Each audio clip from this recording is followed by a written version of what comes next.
قرآن پاک نے کہا یہودیوں پہ اللہ نے ذلت مسلط کر دی ہے، یہ ذلیل ہے، ان کا کوئی دیش نہیں، یہ جہاں انہوں نے قبضہ کیا ہوا نا فلسطین میں، یہ قبضے کی جگہ ہے، اور ایک مٹھی بھر ملک ہے، شاید 60-70 لاکھ آبادی ہو اسرائیل کی۔ اگر امریکہ اس کی مدد نہ کرے تو اسرائیل قائم نہیں رہ سکتا، اور اس کے گرد 12-14 اسلامی ملک ہیں۔ بیت المقدس مسجد اقصی معمولی جگہ نہیں، حضور نے فرمایا 3 سفر کرو تو سمجھنا ہم عبادت کر رہے ہیں۔ کون کون سے؟ فرمایا اگر بیت اللہ جاؤ تو عبادت سمجھ کے جانا، مسجد نبوی کی طرف جاؤ تو عبادت ہے، اور مسجد اقصی کی طرف جاؤ تو یہ بھی عبادت ہے۔ اور فرمایا مسجد اقصی میں جس نے ایک نماز پڑھی اسے 25,000 نمازوں کا ثواب ملے گا۔ یہ وہ مسجد ہے جس کے ساتھ معراج شریف جڑا ہوا ہے۔ قرآن پاک نے کہا کہ اس مسجد میں سبحان اللہ اسریٰ بعبدہ لیلا من المسجد الحرام الی المسجد الاقصی۔ مسلمانوں، قرآن کہتا ہے کہ تمہارے معراج کی شان رسول پاک کی مسجد اقصی سے جڑی ہے۔ جس محبوب کو رب معراج کرائے تو مسجد اقصی میں لا کے کرائے۔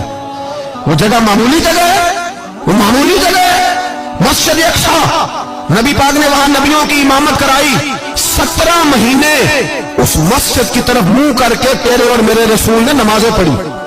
چھوٹی جگہ ہے، اور پوری دنیا کا مسلمان اسے چاہیے شرم سے گڑ جائے۔ ایک امریکہ کا صدر بول کے کہتا ہے کہ اسرائیل کو اجازت ہے اسے دارالحکومت بنائے، اور مسلمان حکمران بیان دے رہے ہیں ظالموں، لٹیروں، تم اپنی سیاستیں چمکانے کے لیے پہلے ایک دوسرے کو گالیاں دیتے ہو، پھر اکٹھے بیٹھ جاتے ہو نمبرنگ کرنے کے لیے۔ تم دین کے اس مسئلے میں سارے اکٹھے کیوں نہیں بیٹھے؟ سارے پاکستان کے سیاستدانوں کو، علماء اور مشائخ کو چاہیے تھا ایک پیٹ پہ اکٹھے ہوتے، اکٹھے بیٹھ کے ایک بیان ہی دے دیتے، ایک بات ہی کر دیتے۔ پھر میرا سلوٹ ہے ترکی کے صدر کو، پھر میرا سلوٹ ہے ترکی کے صدر کو۔ عجیب بات ہے نا کہ اس کے پاس ایٹمی طاقت آپ سے کمزور ہے، آپ کی تگڑی ہے۔ اس کے پاس جو فوجی طاقتیں ہیں وہ اپنی جگہ پر آپ کی فوجی طاقتوں کا لوہا مانتی ہے دنیا، لیکن پھر مجھے کہنے دو نا، میدان میں بندہ ایٹمی طاقت سے نہیں لڑتا، ایمان کی قوت سے لڑتا ہے۔ وہ بول اٹھا ہے نا، کیا کر لیا اس نے اپنی پارلیمنٹ سے خطاب کیا۔ اس نے بہت عرصہ پہلے کہا تھا مسجد اقصی میری خواب میں آئی تھی، اور رو کے کہتی تھی آئے مجھے کوئی صلاح الدین ایوبی کا ماننے والا، کوئی آئے مجھے بچائے۔ کہتے میری خواب میں آئی تھی اور روتی تھی، کہتی تھی کوئی آئے۔